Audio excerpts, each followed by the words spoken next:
आकाशवाणी भोपाल से प्रस्तुत हैं प्रादेशिक समाचार।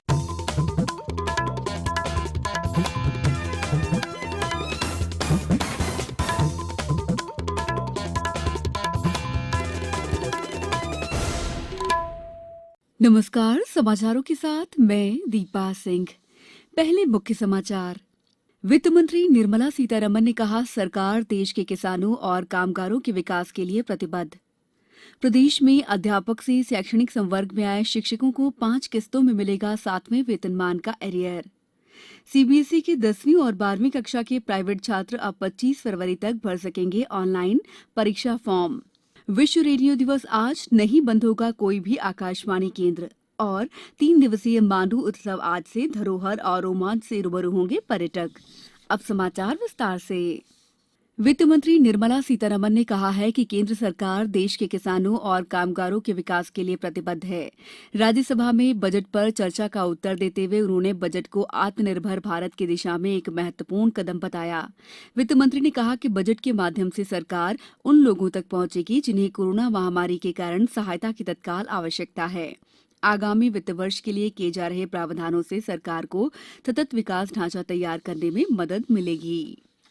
प्रदेश में अध्यापक से शैक्षणिक संवर्ग, प्राथमिक शिक्षक, माध्यमिक शिक्षक और उच्च माध्यमिक शिक्षा में आए शिक्षकों को 7वें वेतनमान का एरियर 5 समान किस्तों में वितरित किया जाएगा।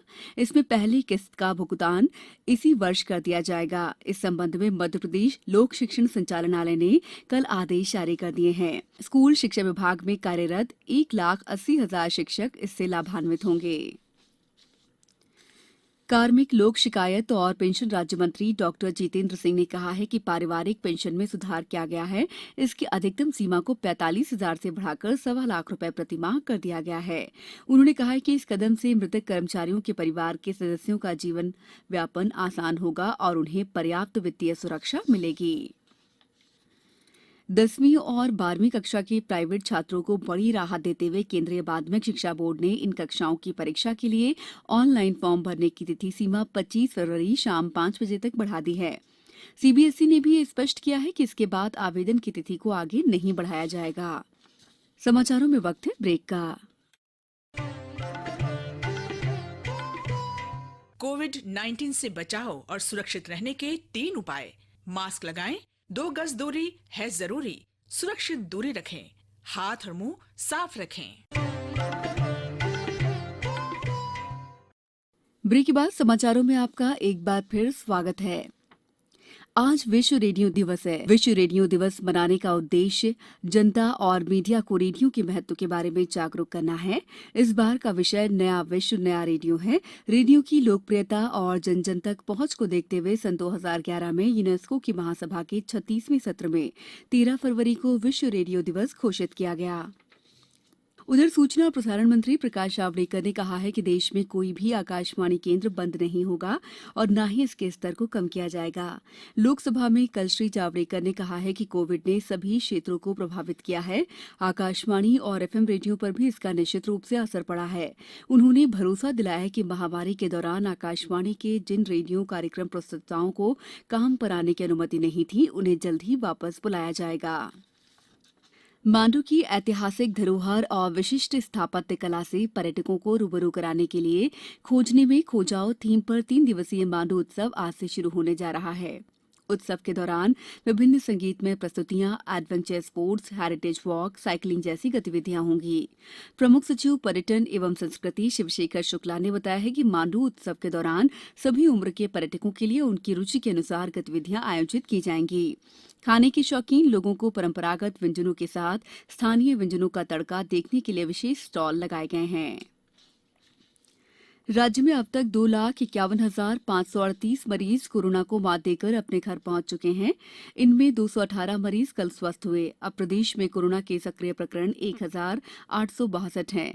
वहीं बीते 24 घंटों में कोरोना के 161 नए मामले सामने आए हैं, जबकि एक व्यक्ति की मौत हुई है। श्योपुर में 3 और सतना में 2 नए मरीज मिले हैं।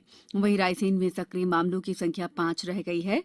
प्रदेश में कोरोना वैक्सीनेशन का दूसरा चरण जारी है। कल राज्य के 623 125 केंद्रों पर 38,824 फ्रंटलाइन वर्कर्स को कोरोना के टीके लगाए गए। इंदौर में कल 4,554 और कटनी में 328 फ्रंटलाइन वर्कर्स को टीका लगाया गया। सड़क परिवहन और राजमार्ग मंत्री नितिन गडकरी ने सीएनजी से चलने वाले भारत के पहले ट्रैक्टर का कल लोकार्पण किया। इस सीएनजी ट्रैक्टर से खर्च में कमी आएगी और किसानों की आमदनी बढ़ने के साथ ही ग्रामीण क्षेत्र में रोजगार के अवसर पैदा होंगे। इस ट्रैक्टर के रखरखाव का खर्च बहुत कम है और नई तकनीक के इस्तेमाल से उस वायु प्रदूषण को रोका जा सकेगा जो डीजल के इस्तेमाल से होता था। इस ट्रैक्टर की मदद से किसानों को हर साल उनके ईंधन खर्च में 1 लाख रुपए तक की बचत होगी। भारत और इंग्लैंड के बीच दूसरा क्रिकेट टेस्ट मैच आज से चेन्नई में खेला जाएगा। मैच का आंखों देखा हाल सुबह 9 बजे से एफएम रेनबो और अतिरिक्त मीटरों पर प्रसारित किया जाएगा। 4 मैचों की श्रृंखला में इंग्लैंड 1-0 से आगे है। पहले मैच में इंग्लैंड ने भारत को 227 रन से हराया था। अब कुछ समाचार संक्षेप में। डिंडौरी जिला मुख्यालय के विभिन्न इलाकों में कल 70 से 80 अवैध अतिक्रमण को हटाया गया। ये कार्रवाई आगामी 2 दिनों तक जारी रहेगी। मंदसौर जिले में कृषि पर्यटन की गतिविधियां विकसित करने के लिए 15 फरवरी को बैठक आयोजित की गई है। मुरैना नगर निगम के 47 वार्डों में घर घर जाकर कचरा संग्रहण करने वाले वाहनों की सतत निगरानी के लिए कचरा वाहनों में जीपीएस सिस्टम लगाया गया है। सागर में कलेक्टर दीपक सिंह ने स्वास्थ्य विभाग के अधिकारियों को निर्देश दिए हैं कि बगैर पंजीयन वालों को किसी भी स्थिति में कोविड टीका न लगाएं। कटनी में भारत स्काउट गाइड द्वारा जल संरक्षण और जन जागरूकता कार्यक्रमों का आयोजन किया जा रहा है। गुना में सहरिया समुदाय की 30 युवतियों को एमपीपीएससी परीक्षा की तैयारी के लिए जिला प्रशासन की उड़ान योजना के तहत निःशुल्क कोचिंग दी जा रही है। पन्ना में स्थानीय निकायों के चुनावों के दौरान स्ट्रांग रूम में इलेक्ट्रॉनिक वोटिंग मशीनों की सुरक्षा के लिए सीसीटीवी कैमरे लगाए जाएंगे।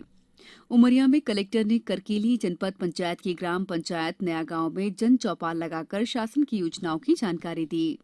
अशोकनगर जिले में अब मैनुअल राशन कार्ड नहीं बनेंगे, उसके स्थान पर पात्रता पर्ची जारी की जाएगी। आगरमालवा में 15 फरवरी से 20 मार्च तक दस्तक अभियान चलाया जाएगा। श्योपुर में जिला विधिक सेवा प्राधिकरण ने विधिक शिविर आयोजित किया।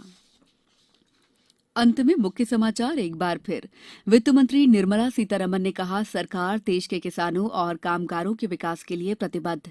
प्रदेश में अध्यापक से शैक्षणिक संवर्ग में आए शिक्षकों को 5 किस्तों में मिलेगा 7वें वेतनमान का एरियर। सीबीएसई के 10वीं और 12वीं कक्षा के प्राइवेट छात्र अब 25 फरवरी तक भर सकेंगे ऑनलाइन परीक्षा फॉर्म। विश्व रेडियो दिवस आज, नहीं बंद होगा कोई भी आकाशवाणी केंद्र। और 3 दिवसीय मांडू उत्सव आज से धरोहर और रोमांच से रूबरू होंगे पर्यटक। बुलेटिन के अंत में आप सभी से एक अपील, मास्क और 2 गज की दूरी, हाथ धोना भी है जरूरी। नमस्कार।